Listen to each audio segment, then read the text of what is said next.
Small-scale inland fishers want the Department of Forestry, Fisheries and the Environment to formally recognize their sector.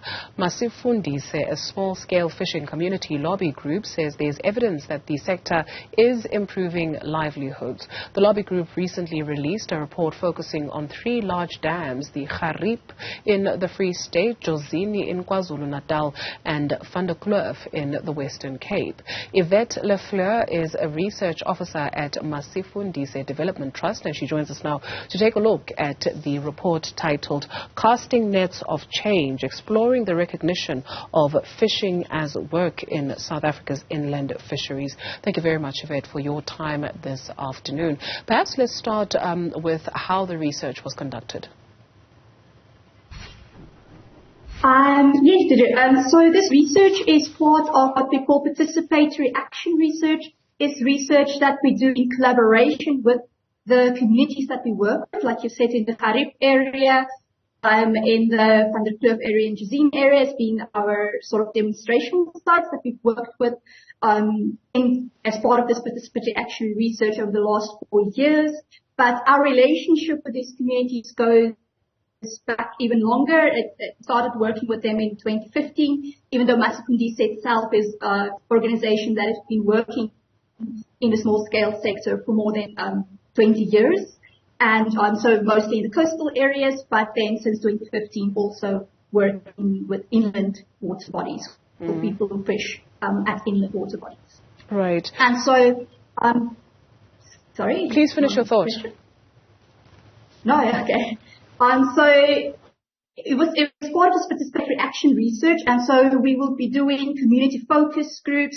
We had also something that we called roundtable meetings with municipalities, so local level of government, provincial levels of government, and at national level with the Department of Forestry, Fisheries and the Environment, and also the local municipalities that governs these areas.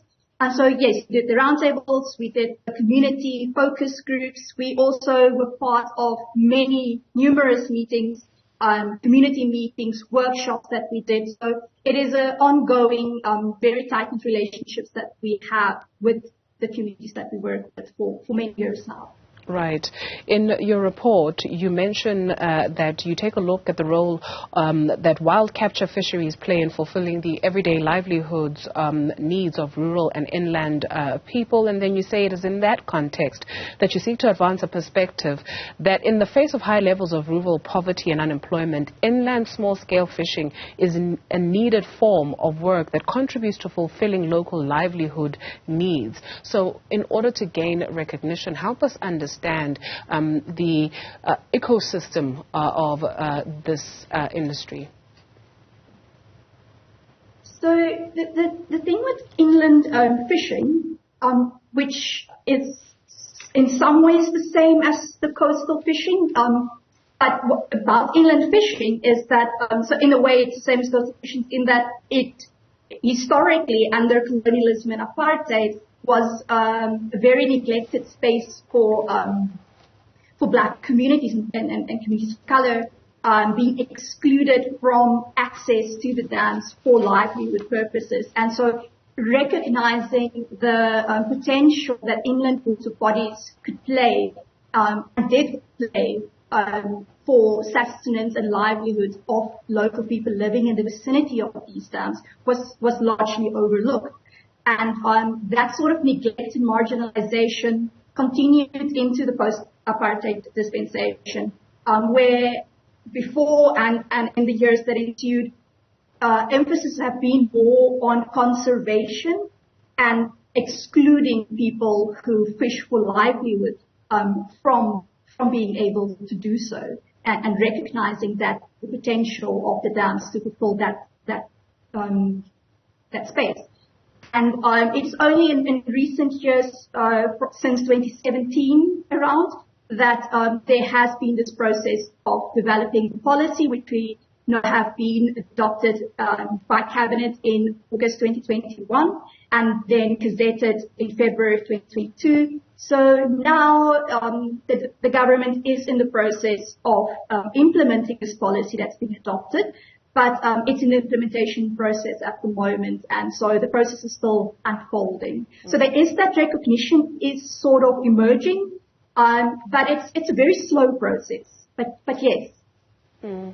Because also it's not just about fishing for sustenance, because some of the fishermen actually sell it in the communities that they live in, and that too comes with its own challenges.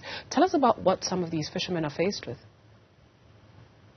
So yes, you're indeed right. It's not just sustenance to eat the fish. It's also small-scale selling. So it's not big commercial.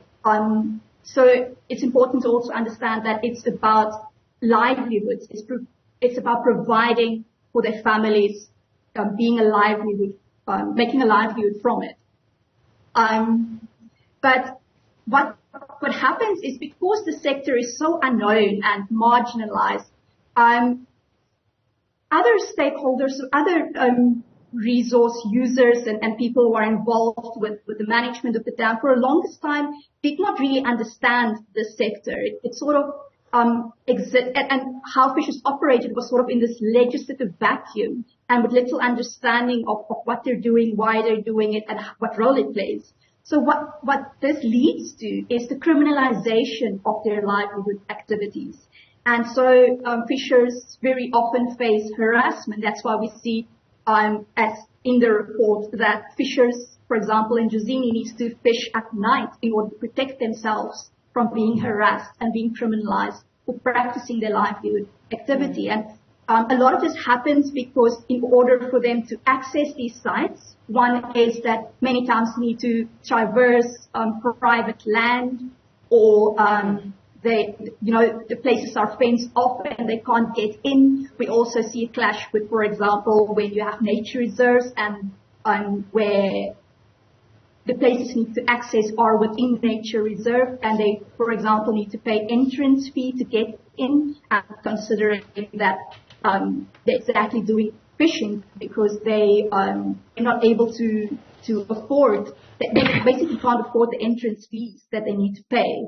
And so that's a big barrier for them. But in general, it's people, there's a lack of understanding of who they are and what they're doing. And that's why, there is this sort of need for recognizing what they are doing in order for people to have a broader understanding. And I think that challenges they face, a lot of it stems from that lack of understanding and recognition of what they are doing.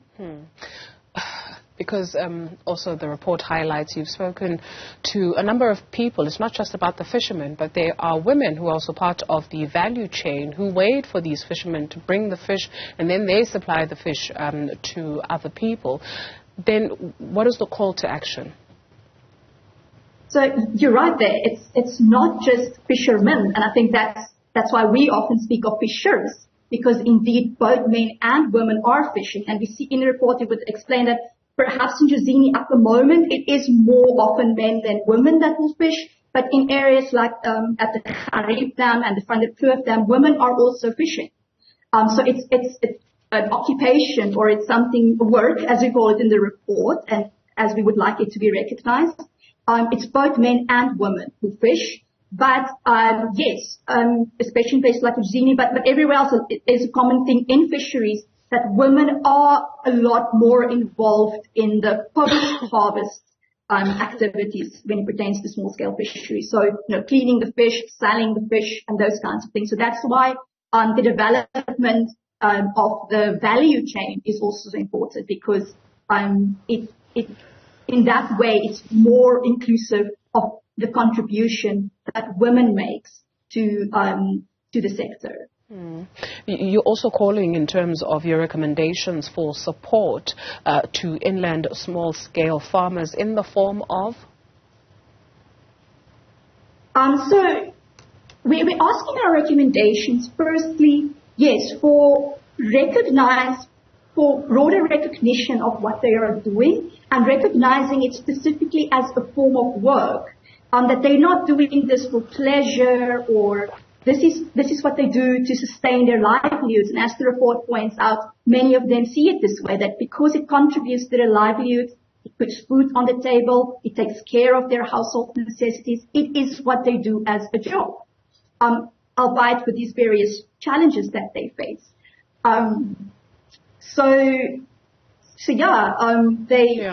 We're calling for recognizing it as such, and especially in terms of, we sort of have a conventional understanding of what it means to work, and when we talk about employment opportunities and providing job and job creation. But what this report is asking is recognize what exists already.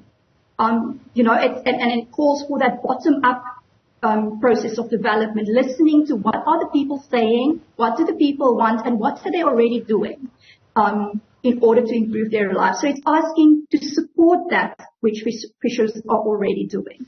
And it's also asking for supporting fishers in this sort of making what they are doing more known, especially by the stakeholders to the dam, other people who are resource users and other people who have a stake at the dam, so that they also better understand who are the inland small-scale fishers, why are they doing what they're doing, how are they doing it. And so for the government, for the Department of Forestry and Fisheries, and perhaps rural development as well, to support that and to actively support them in making more known who they are and what they are doing, and supporting them against the harassment and the criminalization that they face.